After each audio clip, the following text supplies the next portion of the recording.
company this Ramadan. Assalamu alaikum wa rahmatullahi wa barakatuh. Welcome back to the Iftar Drive and welcome back to the rest of the program. Now, the Right to Education campaign is a movement fighting for the freedom of Palestinians in schools and universities, the frequent closure of cities, military roadblocks, and the wall that is, the illegal wall separating the occupied territories and the rest of Palestine are just some examples of how students and teachers are prevented from reaching classes. Now, this systemic obstruction of Palestinian education in the West Bank and the Gaza Strip is an attack on the Palestinian society as a whole. And joining me now is Walid Hamad. He's an actuarial finance student at the Birzeit University and also a volunteer for the Right to Education campaign. He joins us from the Palestinian city of Ramallah. Assalamu alaikum wa rahmatullah. Walid, shukran lakum, and welcome to Salam Media. Yes. Thank you for having me. Ramadan Kareem to you, to your family, and to you too. Eid is just around the corner. It's going to be a few days from now.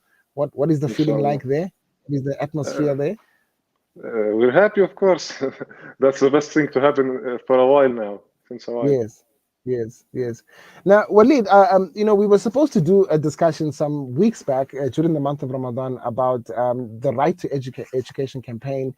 And I think on the day that we were supposed to speak to somebody, there was a lot of a movement in Masjid al-Aqsa, and the interview had to be cancelled because the situation on the ground was very tense. But I'm very happy that we're talking to you now.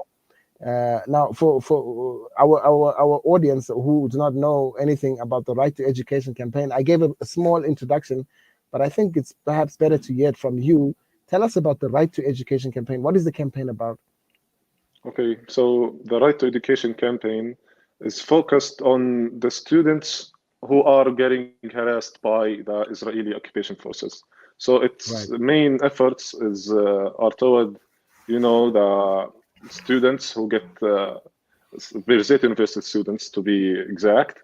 In the last, recently, it tried to widen its effort so it can include other university students, and even in the last month they started covering news about the high school students also.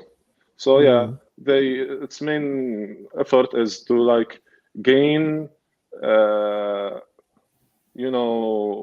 empowerment from other nations around the world to contact other internationals that are interested in these kind of things. It also helps in keeping the record. So if anybody needs to take some data from the Right to Education campaign about what happens to Palestinians, it keeps the record. So Walid, we often hear about how the Israeli forces have targeted young Palestinians, children even. But I'm trying to understand what is the thinking behind the targeting of university students in particular. Is there any particular reason why university students are targeted, or university lecturers or Palestinian institutions of higher learning? Why are they targeting them? The stage of life when you're a university student is basically when you have enough a strong mind, so you can think in a good way, in a decent way, and in the same time you have the unfuan, we call it in Arabic, the fast movement of the youngest. So when you join these two, the occupation sees it as a very harmful thing for it. It may be a threat, let's say, to them, even though the university students doesn't do anything, it's just basically protests around the university. They even don't go out of the university, especially in Birzeit, because it's very dangerous if they go outside.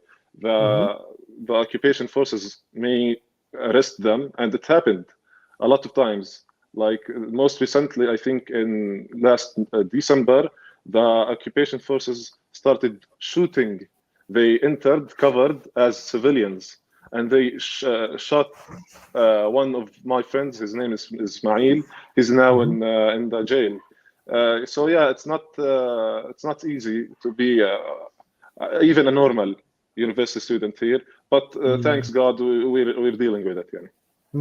Walid, I know for a fact that the Palestinian people, even among the Arab world, they are known for their love of knowledge. They are known for their love of studying. Like if you go to any top universities around the world in the Arab world, many of the lecturers are Palestinian, and the Palestinians are known for their love of knowledge. And would you say that most Palestinian youngsters have this desire to go to university, and is that the culture there?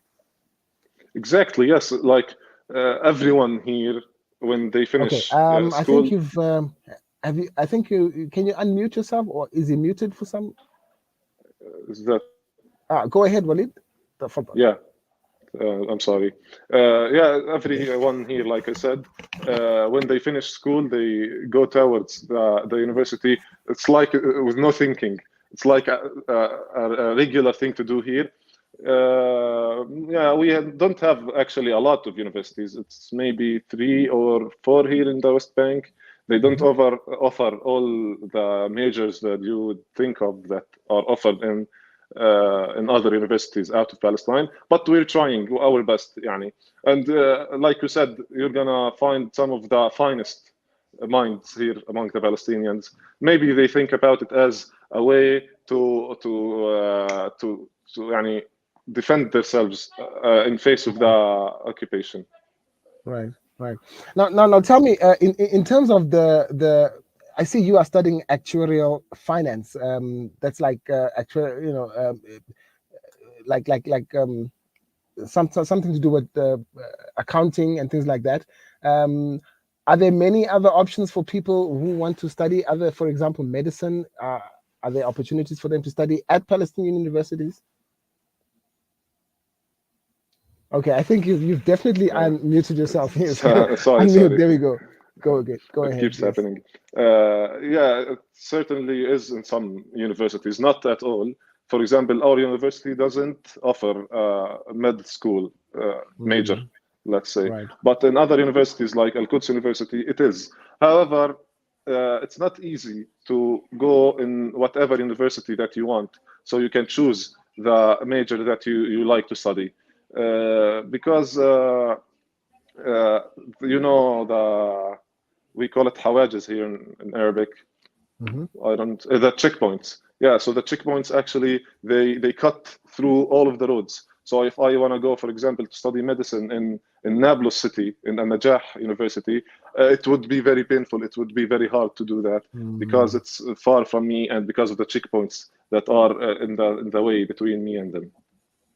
So in terms of the work that you do to highlight the importance of the rights to education, I mean, the name itself is self-explanatory. Every Palestinian child has the right to to the education. What sort of work do you do, and how is it going to in terms of how does it help to increase awareness for the conditions that Palestinian students are currently subjected to in the occupied territories? After last year in May, after the war in Gaza, the solidarity that came from other countries around the world actually meant a lot to us. Like you having a stand for us, like you are doing now, it's really, really meaningful for us. We think it might be helpful. It might put some pressure on the occupation forces so they can free the students that are in jail right now. I think now the number of the students in Birzeit University only that are in jail are about like maybe 70 or something like that. Maybe less, maybe more. It changes over the time. And actually, maybe 10 of them are in jail under what is called administrative detention. So yeah, what administrative detention is on the baseline is that you are in prison without the right to defend yourself. You are not subjected to a fair trial. So yeah, if they can't give you some charge to put you in jail, they just can put you under administrative detention. My information here says that you were also put in jail for some time yourself. You were also incarcerated. you want to share some of your experiences with the viewers? Why? How did it happen? And how did you get out? Of course, I was arrested on March 2nd, 2021, last year. I was trialed. I was sentenced for 7 months in jail. And what they call waqf tanfidh is like another 12 months. If you come back to something that they have charged you against, you will come back with these 12 months and maybe some new sentence. What the charges actually against me was, among them, one of them was praying in solidarity for the victims of Christchurch. Of course, you've heard about the terrorist attack in New Zealand. They managed, and the students managed to do like some prayer in university. And actually, when they know that I participated in it, it was one of the charges against me in the list of charges.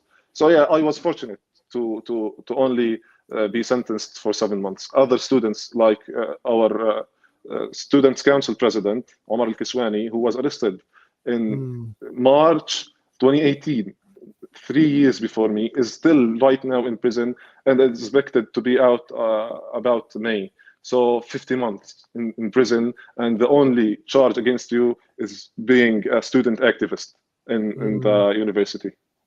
And were you also subjected to solitary confinement? Yeah, I was in interrogation center in what is called the Russian compound. This interrogation center, you are kept in solitary confinement in a cell. It has no window. You can't see the sun. I was there like for maybe 42 days in a row under interrogation, so they can find charges to put against me.